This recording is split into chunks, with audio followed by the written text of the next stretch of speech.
What is up, summoners? It's your boy TPG back again with another video. Today I'm doing a deck profile on a deck that I got third place with at a locals while I was on vacation. So I brought two Battle Spirit Saga decks with me while I was on vacation because I wanted to play in some locals down there. Because where I went on vacation to, we plan on moving to in about a year or so. So I wanted to see, what the locals scene was like. So I took two decks, played in two tournaments. I got first and third at different shops respectively. So this is the list that I got third place with on the first day. I believe it was Sunday of locals. So let's hop right into it.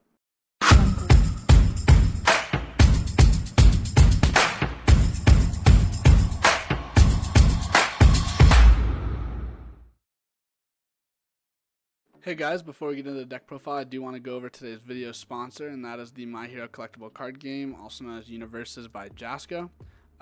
They've sent me some product here that I'm going to open and talk to you guys about the game a little bit while I'm opening it. So this is the deck loadable content DLC. So Universes was originally based off of like fighting games. So I'll sort of explain that when I'm going through the cards here. So deck loadable content's a play on DLC, which is downloadable content in video games. For those of you who understand that lingo or in that, played a video game and bought DLC before, which I'm sure a lot of you have. So yeah, these are deck loadable contents. What these are is they're sort of like expansion packs for your deck. So if you have a deck, you can buy these, get some awesome exclusive promo cards to upgrade that deck and, play with it from there. Also, if you go to play.mhacardgame.com, you can find local events near you or somewhere that sells product near you. Also, big box retailers do sell the game. But also at play.mhacardgame.com, you can create an account to play in their card games, sort of like the Bandai TCG Plus system, and you'll earn points for playing. And you can use those points to redeem promo cards. Those promo cards range from 40 LP, which is loyalty points, to I think 60.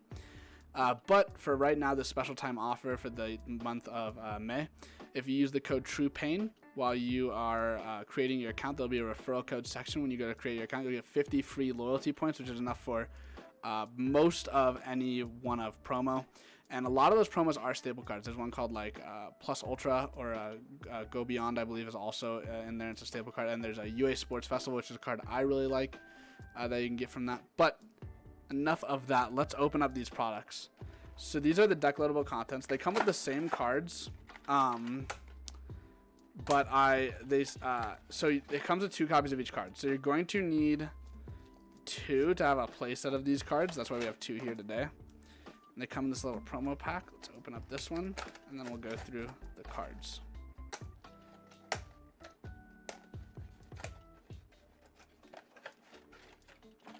Don't forget play.mhacardgame.com. Use code TRUEPAIN. Get yourself 50 free LP. Even if you're only slightly interested in the game, definitely go do that this month just to get that free 50 LP and get yourself a promo card, because that way in the future, if you want to play the game, you'll have one of those really strong promo cards. All right, let's crack them open. Get some ASMR of the packaging. So we have 2 copies of excuse me. Wait. I think we have 2 copies, right? Yeah, so we have Eraserhead. So they have a character number down here. So this is Eraserhead 3. He has 5 difficulty. He has a 5 hand and 29 health. And your eraser card, his effect is your Eraserhead cards get -3 difficulty. He has a response. Your attack gets +1 speed and +1 damage for each non-attack card in your card pool. If it's the second time you've played this ability this turn, your next attack ignores progressive difficulty. And then response after you play a character card, draw 2 and steal 1 rival foundation. So trend you'll notice with this deck loadable content, this one specifically, the Chibi one, is they want to utilize having multiple character cards. We have Izuku Midoriya. It's a 3 difficulty, 6 hand, 28 life.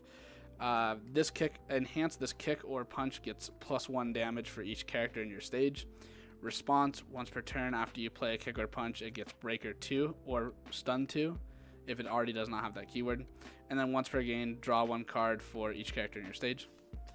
1 copy of Bakugo. He's going to be a 7 hand and 19 health. Discard 1 Katsuki Bakugo card from your hand. Your attack gets +2 damage, and you may remove 1 Fury card from your card pool. Enhance, flip 3 foundations. Once per turn, draw 2 cards. Only playable if you have less cards in hand than your rival, and your rival is just your opponent.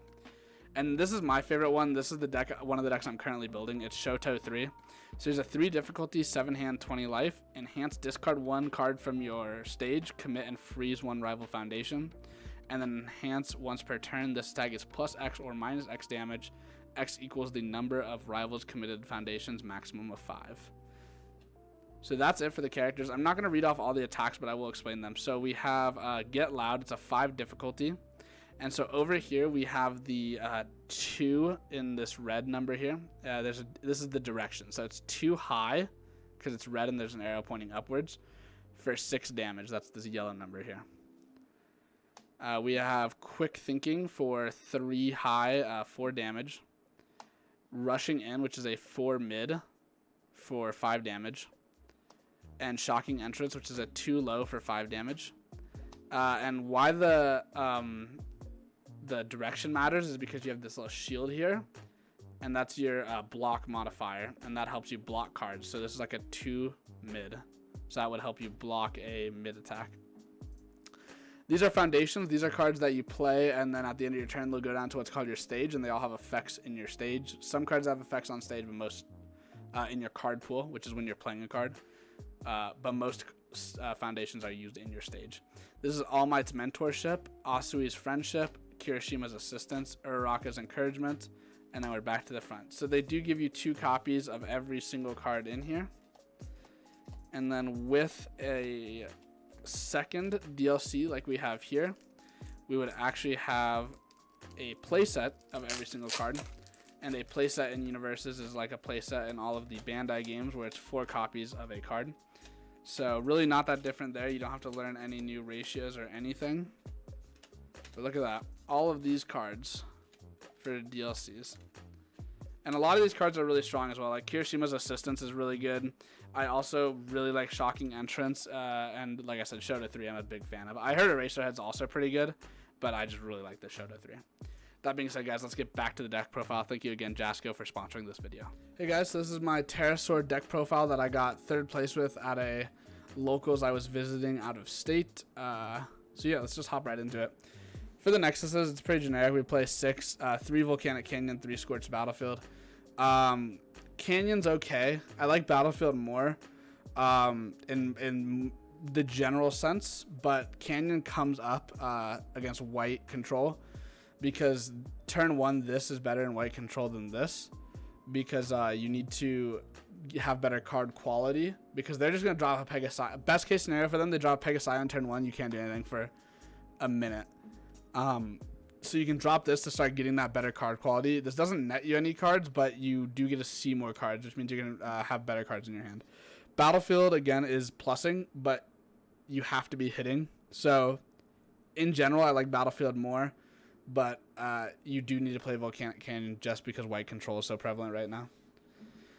For the Magic cards, we play 4 Starblast Draw. If you're not playing 4 copies of this in any red deck, I don't know what you're doing. You draw 2 for 2 cost, and then best case scenario, you put it in the burst. Your opponent resolves a win summon. You draw 2, and then you pay 2 and draw 2 more. 3 copies of the Spice in the deck. We played 3 copies of Feral Slash. So when I was there, they had some of the core sets, and I hadn't got to open any yet. So I bought a couple of them, and my friend and I were like looking at this card, and we're like, this card doesn't seem terrible. Like, it seems really good as a side, like a 2 of an aside. But I wanted to main 3 of it just because in red specifically. Also, that locals had a lot of purple and red. So I was able to like set this, blow up a little body, and then kill a Nexus. If I wasn't going to a bigger event, I would not main this because the amount of white you're going to see. And you're not going to be able to resolve that kill a little dude because of the armor. Yeah. Or if white aggro becomes really popular, this card also becomes really good, but you're not going to be popping Nexuses. Again, the big thing, though, is you're going to be popping Nexuses on your opponent's turn with that main effect. It's very strong. 3 copies of Burning Force. If you don't know what this card does, is sort of a staple as well. Main, select an opponent's Nexus, destroy it, but then also main Flash, you get to kill 2 3k or lesses. And then 4 copies of literally the staple in every single deck except for 1, that one being white aggro. For Absolute Ice Shield. If you don't know what this card does, basically ends your opponent's turn. Super good strong. Super good strong. Super good card. For the big guys, we play 2 Derm Dyna. This is the card I'm definitely cutting Outside of putting Feral Slash to the side, maybe I'll main like 2 Feral Slash, but definitely going to cut this and put this like 1 copy on the side. This came up in all of 1 game against White Control. It won me game 2, and then I just lost game 3 in time anyways. So, yeah. 2 copies of Andromeda. A lot of people are cutting this. I still really like this card. I see why you could cut it, and who knows, maybe after more testing I will cut it. I still really like Andromeda though, for a little bit more mid-range control. 4 copies of the absolute GOAT Giganorex. I only had 2 when I went on vacation, so I brought this deck with only 2 copies of it, and I was like, I'm sure someone at locals will have it. Nobody there had it, but then right as the event started, this dude came in, the White Control player I lost to. That was my only loss, was to the White Control player who got, it was either first or second, I can't remember. He had a binder and he had these in them, so I was like, sweet, we play it today. Yeah, if you guys don't know what this card does, the boss of the deck, it's a 8 drop, 6 reduction, but it counts all the Terrasaurs as Emperor Beasts on your field as 2 symbols. And then if you only have Terrasaurs or Emperor Beasts, he's treated as level 3, and then at level 2 and 3 as Confront, and at level 3 when he attacks for the turn, all of your spirits gain 3k. 4 copies of Dilophosa. This card's broken. 3 cost, 2 reduction. It cannot block, but it is a 1 for at level 1 it's 4k, and for 3 cores at level 2 it's 8k. Like, that's crazy. We have 3 copies of Dinoman Tyrannoid. It just counts as level 3 if it's only if it's 1 of 2 creatures on the board, or if there's 2 or fewer on the board. It's nice early. 4 Bearded Eagle. I would also argue this is probably one of the best cards in the deck. It's a 3 cost, 3 reduction with some of the best stats in the game. At level 1 for 1 core, 3,000. Level 2 for 2 cores, 5,000, and 4 cores for level 3 at 7,000. It's a vanilla outside being an Emperor Beast as well. Super strong though. 3 copies of Flamefish. I see a lot of people cutting this or siding it. I think this card's broken. The more Terrasaurs you play against, the better this card becomes, because you just chump block with this, kill a body. Like, it's so good. I like Flamefish, but I do understand why a lot of people don't like Flamefish. I don't know if I like 3, but with 3 I felt like I was seeing it enough. And then 4 copies of the GOATs, Oviraptidon and Rain Needle. They're just the 1 drop, 1 reductions that are just the same stat line, 1k, 2k, and 4k, just for 1, 2, and 3 cores respectively. Super good cards. Just being able to play 8 copies basically. Oviraptidon is better. Funny enough, like, you'd think, okay, cool, it doesn't matter, but Oviraptidon is better because he's a Terrasaur, so he counts for Giganorex, and Rain Needle doesn't because he's a Star Dragon. But regardless, still busted cards.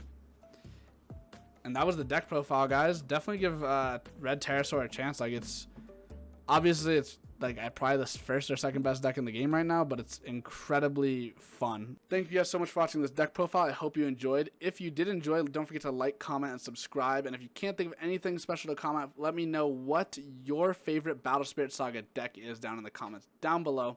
Also, feel free to check out the links in my description, where you can go follow me on Twitch, where I record almost all of my videos live. That being said, I will see you all next time. Bye.